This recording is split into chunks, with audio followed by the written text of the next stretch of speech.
Ron Goodall, FightHype.com. I'm here with my man Troy Isley. First and foremost, happy birthday, man. I appreciate it, my G.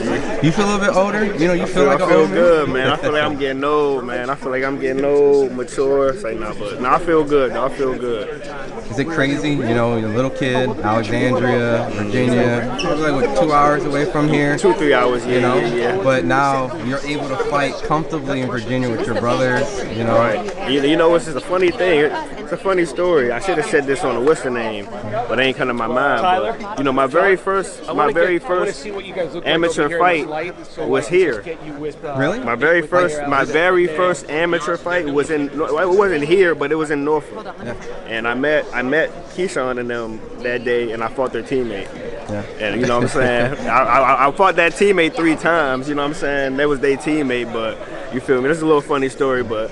You know, how did you guys become cool after you whooping their teammate? You know, because every time our coaches were cool with each other, because I guess our coaches used to do the same thing, like compete and you know see each other at tournaments. So every time we would be at a tournament, our coaches would be talking, and then like me and my teammates would be with the coach, and then you know Keyshawn and his brothers would be with the coach. We were still kids then, yeah. So I don't know, but for real, how we became friends was. I don't know. I be like they more to themselves. So I ain't gonna lie. I started, you know, I be trolling and shit like that. You know, I be messing around, coming around, you know, talking shit. So, you know, and they, you know, they were just laughing at it and shit like that. And over time, you know, they just, you know, they start fucking with me. How much more does it mean to be able to fight in Virginia? Because I know you've been on all over the place, Vegas and here and there. So, I mean, does this hit a little bit different that you get to fight, you know, in Norfolk? It hit different, bro. I mean, it's basically like a homecoming for me too. So I mean, you know, my family gonna be there, and then you know, I got people I done met in Norfolk from like when I first started boxing for my first fight. So I got a fan base out here. So it's gonna be big, bro. It's gonna be big. It's gonna be big. You know, you mentioned a thing on stage, which, you know, everyone has their support team and things like that. But you said specifically, you know, in this camp, you know, or just camps, you know, when you transition with Bo Mac and all that, like, you said it was like a confident booster or things like that. Yeah. So I feel like my last team, feel like they didn't believe in me. So I don't know. When I was, you know, say what you think about certain opponents and stuff like that, they'd just be like, oh, you know, it's too early, such and such, and you know, it dimmed me down a little bit. So you know what I'm saying. But you know, when I got the Bomac in them, you know, I'm asking them questions. They like, yeah, like you're good. Like, what are you talking about? You sharp, like, you know what I'm saying. So, you know, it just made me think, like, you know what I'm saying? And that's how I used to think as an amateur. But, you know what I'm saying, when I turned pro, I stopped having the performances and, you know, just start listening to everybody else's opinion. And, you know what I'm saying, that just started making me, you know, fall off a little bit. But I don't really care about that. And honestly, you know, I did listen to people's opinion, but you know what I'm saying, when I came in the ring, I still put it all on the line. So you know what I'm saying, it wasn't nobody who's gonna beat me either way. But as low as my confidence was, you know what I'm saying, wasn't nobody still gonna beat me. But you know, it's all good, you know, because right now, ain't nobody beat me right now. Well, a happy, confident Troy looks like, you know, the future of the middleweight division, because your last performances have been stepping up, and you've been performing with those step-ups.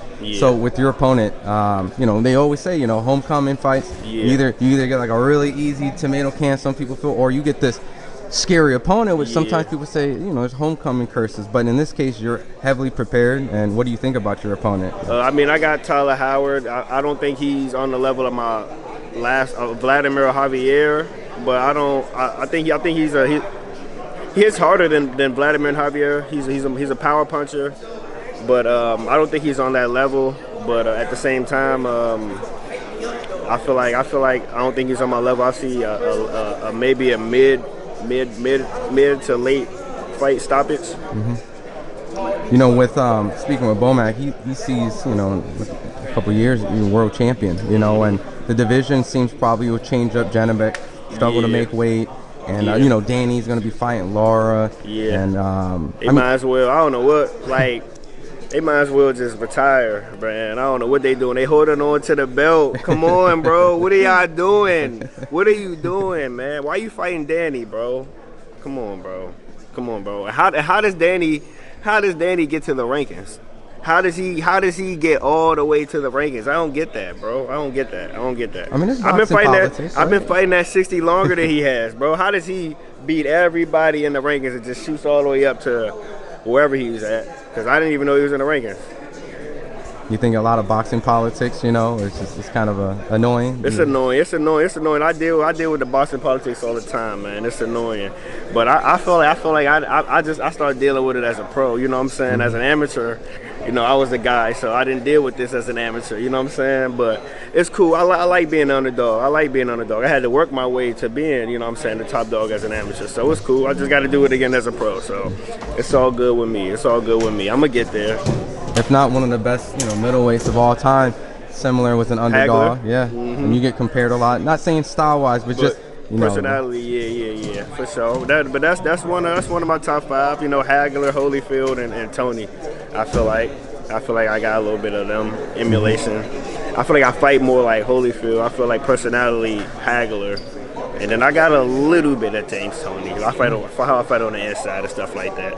That's a hell of a dangerous combination right there. That's a Mount Rushmore. Well, you know, not taking too much of your time, but I know that it's going to be really big for you to fight, you know, with Keyshawn. Keyshawn's stepping up. He's going to have a really tough opposition, you know, a guy who's practically debated on winning the eliminator fight in contentions against a good fighter, Richardson Hitchens. What's your thoughts on Keyshawn saying, you know, give me that guy? And I mean, that just means Key want to be the best. And you know what I'm saying? I feel like you know, me and Key, we didn't been in the amateurs, you know, with the dogs, when we was little, we was 18 years old. We had world championships with former Olympians, so we done seen it all, man. So I mean, ain't nothing we ain't seen before. So I know Key ready for it, and you know what I'm saying. I know whatever dude brings to the table, Key seen it before, so we ain't worried about that.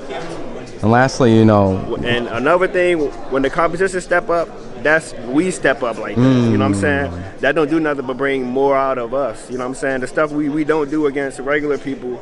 You know what I'm saying? When the competition step up, we're gonna do those things. So it's all, you know.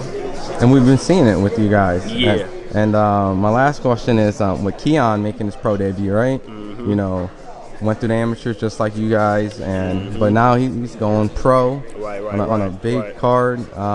Just what's your thoughts on Keon as a professional fighter? I mean, big bro, Lord big bro. I mean, yeah, he ready for it. I mean, he in the gym with all of us. You know, he giving me good rounds. You know, getting me ready for fights.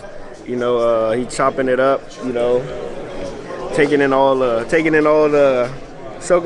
advice, but I feel like he ready for it, you know what I'm saying? He done gained enough experience as an amateur, and I feel like he around all the perfect role models, and you know, me, Keyshawn, Kelvin, you know, you got Bud, Bomac, and you know, the rest of the team.